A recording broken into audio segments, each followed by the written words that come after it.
Tonight, we reach out to Nashville and we pluck one of the performers from up around that area. We have Andrew Adkins in with us on the 9 o'clock news local edition here on Rock 93.7. Andrew, how long have you been making music? I've been making music about as long as I could say the word music. I got my first guitar when I was 2 years old, and for Christmas, I couldn't even really hold it, but I eventually grew into it, and I've been playing guitar seriously since, I don't know, man, probably 20 years. It's just as relevant to me as my arm. So you could say you learned to play before you could even write. Oh yeah, tremendously. Honestly, I've written songs. I started writing songs when I was in junior high, but I don't think I really truly discovered how to write a song till probably a few years ago. Life has a way of seasoning you as you go along and making it to where you can. You know, what would you describe your music as? That is probably the hardest question I always get asked, just because I think there's a lot of influences in the music, and I'm very influenced by so many things all across the board, genre-wise. I would say I'd like to use the term singer-songwriter just because it's so all-encompassing, you know? It's funny with the recent album, I've been getting a lot of play on some country stations and rock stations, so it's kind of cool how it's sort of blurring the lines there, but yeah, I just open my mouth and out comes whatever. So it's basically a mixture of whatever moves you on the guitar, but it's really just distilled as you and the guitar. Pretty much. And the first part of me, even before I was really doing it as a career, just for as enjoyment, when I would write these songs, I was more or less doing things to give me an excuse to play the guitar. I didn't really put emphasis into lyrics or melody, but all that stuff, just like you said, life seasons you and kind of teaches you. We're going to talk more with Andrew Adkins and find out about some of those teachings that he's had from life and his songs, too, as we continue tonight on the 9 o'clock news local edition on Rock 93.7. It's a guitar and a guy holding it. Okay, it's a little bit more than that. That's the conversation we're having with Andrew Adkins tonight on the 9 o'clock news local edition here on Rock 93.7. Andrew, where do you call home? I call Nashville home, but I was born and raised in northwestern Ohio, a small town called Defiance, and I don't make it back as much as I'd like to. I will be headed back there probably over the summer, but I have the excuse of traveling to southern Ohio for some shows, so I'm going to kind of take a day off and go up north and see some of my family. But yeah, Nashville's it. Nashville is the place that I moved there about a dozen years ago, and I love it. The move to Nashville, was that for music or was that for personal? It was a little bit of both, just because I had a cousin that lived in Smyrna. I just kind of came for a weekend one time, and, you know, he's like, just because at the time it was, you know, that was the last era of the cowboy hat, Garth Brooks kind of thing, you know, and now it's like you hardly see that. It's really crazy. I remember going downtown the first time when I was visiting, and it was like a Western town. I mean, everybody had the Wranglers and the Western shirts and the hats. You don't see that anymore. If you do, you notice it. It's like there's one or two guys over there. It was almost like people were kind of fitting in with the stereotype that went with the music, and now they've realized you don't have to be a stereotype to enjoy it. No, but it's the thing is that got me is when I first went there, I was kind of apprehensive because he was like, you should move to Nashville. And I was apprehensive because, you know, country music, I don't play country, you know, and you have that kind of mindset. Then when you get here, you're like, wow, there's so much more happening, especially now more than ever. I think the funniest thing I read, I don't remember where I read it. It might have been Rolling Stone or something like that, but it was about 3 or 4 months ago. I read an article where it actually said, Nashville, Tennessee, it was specifically East Nashville, Tennessee, but it was like in East Nashville, it's a really thriving hotbed of musical artists. Nashville also includes a really promising country scene. I'm like, wow, the tables are turned. So they might do a little thing called country there. Right. Well, it's not too far from it, though, because you do have artists like Jack White, who's got a record studio up there, and then you have the Black Keys that have made their home there as well. They do recording and stuff there.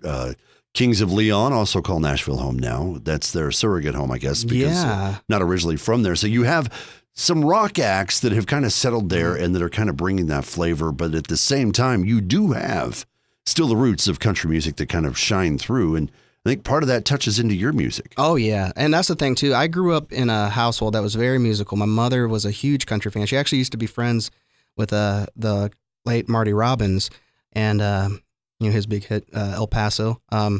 So actually, some of my early memories was a child backstage at his shows, and I got to meet like Tammy Wynette and Conway Twitty, like all these big, and of course, at the moment, it's just like it was a normal thing, so I didn't think nothing of it until was later. And I'm like, man, I wish I could have been more conscious of it back then. But so anyway, I grew up in that household. When I got to my teens, I kind of rebelled, went to the rock side and stayed there for the longest time, pretty much until I moved to Nashville. I always had respect and an admiration for country music, but you cannot be in a place like Nashville, at least I can't, and not have that legacy just just submerge you. I mean, there's so much history. Some of the songs that you have written and put together, they do have a little influence from that. Absolutely. Is Glass Castles one of those? Yeah, I'd say so. I've always admired people that could be vulnerable. Like, it is honestly the hardest song for me to write. Like, I try to write a song for my girlfriend, the kind of thing like, Paul McCartney could write, which is awesome. But I can never do that. I could never do that. I still can't. It's so hard for me to be that personal, And Glass Castles was probably the closest I've ever came for that. It's not really a love song per se. It's a really personal song, and I've never been that personal in that format before. So it was kind of scary writing it because you're kind of like self-reflection kind of thing. But recording it was pretty emotional. So it's actually getting you into your song. Yeah. Well, let's share a little bit more of you with this song. It's Glass Castles. It's Andrew Adkins on the 9 o'clock news local edition on Rock 93.7. We've had a chance to hear some of his music, and now we're going to have a chance to hear even more as we continue our conversation with Andrew Adkins tonight on the 9 o'clock news local edition here on Rock 93.7. Andrew, I think you said earlier, transplant. You moved from Ohio really early enough on that I don't know that you were planning to make it big in Nashville. That wasn't the intent, was it? I just wanted to be in a place that that had a musical community, like a thriving one. Because where I grew up, there was like me and maybe 10, if that, other musicians. And then, of course, you throw a rock in Nashville and you hit a guitarist or any songwriter, whatever. I just wanted that. Because I feed off of that. I feed off of energy of people. Like, be it if I'm on stage, I feed off the audience. Each place that you go to as a musician, you kind of travel around the country. If you went to different spots, it would give you different things. Yeah. You identify as a singer-songwriter. I think Nashville is really a good area that kind of brings that out of a person. Yeah, it's very it's so multicultural in Nashville. I love the fact that you can go downtown and run into people from Ireland, from all corners of the world. I was walking through the Opryland Hotel one night.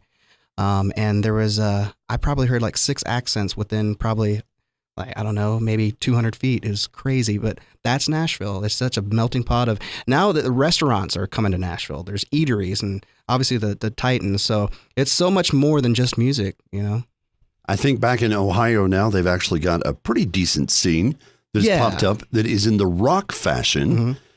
Wonder if you had stayed there, if you'd gone more on the rock side than the guitar in your hand. I think so. Because like I said, I was always open to country, but I didn't really fall in love with it until I came to Nashville. Because it's, like I said, it's impossible to escape that. And there's people in Nashville that are so hardcore, be it punk rock or metal or whatever. And they just kind of, I always talk with people that do that kind of music. I'm like, how can you We've had quite a few bands that have been on the show that have actually played up around Nashville that run the range from the heavier side to the metal side to the punk side to the country to the acoustic alternative and what's nice about that is that influence kind of branches out around here. We've got that in Cookeville too and the surrounding towns. So it's nice to see the local music scene growing the way it is and not being subdued. Because I think whenever you think, well, I'm going up around Nashville, you have the idea that, well, that's where big names are. Yeah. Do you feel like there's some pressure with big names there? I don't think so, just because it's when I first, Mike, I remember the first time I ever drove down Music Row. Yeah, I'd always heard about it. I'd always heard stories because my mom, being so steeped in country. And so when you walk down the street, it's like you see every major record label, like just within eyeshot. And it was pretty weird at first. I'm like, wow, this is kind of strange. But then, especially after being on the road and being all over the United States, being especially like in New York and in LA, it doesn't seem so intimidating anymore. But the star power in Nashville, it's just kind of like, it was kind of heavy at first, but now it's pretty relaxed. And I think that's just kind of the small town mentality it has as well. You actually have been across the country doing your music. You've gone to, most recently, South by Southwest Festival. You had a chance to play there. As you said, you've been to New York. We're going to talk about where you've been, how you've taken your music there, and we're going to get you to break out the guitar for us, too, as we continue with the 9 o'clock news local edition on Rock 93.7. It is the 9 o'clock news, local edition of Rock 93.7. Each week, we talk with somebody different that's making music in the community, and having the opportunity tonight to talk with Andrew Adkins. You have been, I don't want to say completely across the U.S., but you have kind of come close. You were recently... I've been across the U.S. A couple times, a few times. You most recently had the chance to turn up in Texas. Yeah. Big event out there, the South by Southwest Festival. Whenever you hear it, you kind of go, oh, it's just one of those festival things they got going on. There's movie stars and stuff walking around. But it's not really quite the same experience for a musician. No, it's another day at the office. I mean, I shouldn't say that because there's so much great music. It's actually pretty overwhelming because you want to see so many other acts. But for the most part, yeah, it's not as like, I guess, I don't know if you want to say glamorous, but it's not like as cool as what it may be if you're kind of on the clock, because hauling amps down the middle of 6th Street when everybody's blocking your view and path is not the greatest thing in the world. But, you know, it's all worth it. It's a cool place to be. It's not the same as being a ticket holder to the event when you're actually the performer. Exactly, yeah. How do you end up at a South by Southwest festival? Just people getting in contact with other people, I think. It was crazy because I got asked to be there by a company called Red Gorilla. They've been putting on it's kind of a subsidiary of South by Southwest for probably the last 5 or 6 years. So they reached out, and next thing I know, I started getting contacted. I actually had to turn a couple shows down because I didn't have time to do them all because I was only going to be there for about 3 days. But it was fun. You've also made a trip to New York. What'd you go there for? It's been probably 2 or 3 years ago since I've been, but I'm headed back there this summer. Doing a show in D.C. and then headed over to New York, and I want to at least take a day off because it's been so long since I've been back to New York, so I want to enjoy the city and not have any pressure of having to be at a certain place at a certain time, you know. You do, of course, have music to take there. You've got an album together. Yeah, and this is the first time I've been to New York since the album, so I'm excited to share the music with my friends and folks up there. How many songs are on your album? 13, I believe.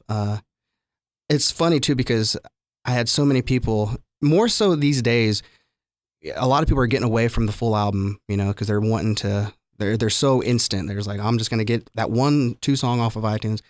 And I've noticed a big change in, you know, I probably sell more downloads than I do physical CDs, but just me being me, I've always grown up being so infatuated with artists like, you know, the Beatles or the Beach Boys that you can't listen to a song. You have to listen to the whole album front to back. And I've always been drawn to that. And I try to make my albums, you know, in that sort of, with that kind of mentality going into it. So I was advised by so many different people, don't release 13 songs on your album, but I can't help it. Well, you do have a song that you're going to play for us here. We've got your guitar in hand. Tell me about May the Stars Fall on You. I go through these phases where I listen to different styles and genres of music, and I was listening a lot to Buena Vista Social Club. I don't know if you're familiar with them or not, but it's kind of Afro-Cuban kind of stuff. Very beautiful music. And I found out somewhere, I read that a lot of those artists in that genre, they'll put songs on their albums, like maybe at the front or the end of the album, and it'll be kind of like a prayer or like a token of good luck towards the listener. And it kind of, in their mind, I guess it kind of, because they're very spiritual with their music, it's kind of like it blesses the album. And I was so intrigued by that aspect. So I tried to make that kind of my version of that. It's a 3 or 4 minute long greeting card. Well, let's share your greeting card. You grab your guitar and we'll get it ready. It's May the Stars Fall on You. It's Andrew Adkins, the 9 o'clock news local edition of Rock 93.7.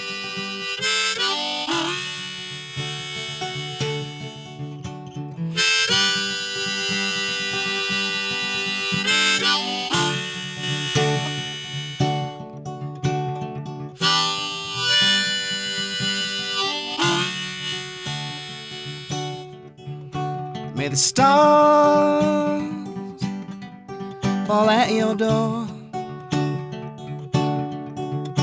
May your prayers all be answered. May the best of everything your way come. May the light that's so bright, when it burns ever long. May your benevolent voice open up and teach the world to sing along. May your song live long after you're gone.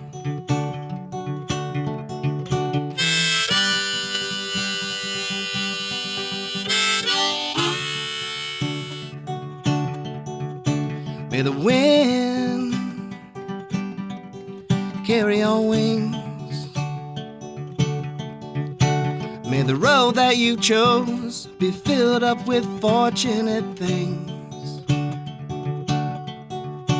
May you happily live ever after. May the beacon of hope lead your way. When the storms are in your path, don't be downtrodden or trampled on. May your benevolent voice open up and teach the world to sing along. May forever you run and roll on.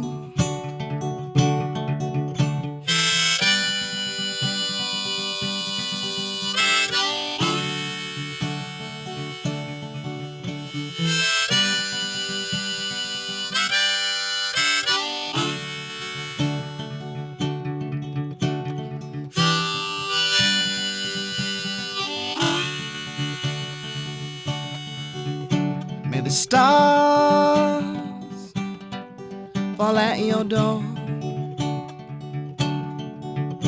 May your prayers all be answered. May the best of everything your way come. May the best of everything your way come. Winding down our time tonight with Andrew Adkins on the 9 o'clock news local edition here on Rock 93.7. Andrew, you have, I think we established early on, been making music for most of your life. Yeah. Where do you see your musical road taking you to? Well, that's, I think, one of the things that keeps me hanging in there with doing music is you never know what's going to happen from one day to the next. I know that's like that with everybody, but specifically, I've met so many great people. I've been to so many crazy places, and I've experienced so many things. And if it wasn't for music, I wouldn't have been able to. So I don't know. To me, it's always about waking up that morning and checking your phone or checking your email and finding out what so-and-so is offering you, or so-and-so calls and wants to use your song in a soundtrack or something. And, or you find out your song's being played wherever. To me, I love that. I love the fact of you don't know. It's not like, a job where you wake up and you know exactly what you're going to do when you're going to do it and then clock out and go home. So I think that appeals to me. I hope to be doing this as long as I can. And I'm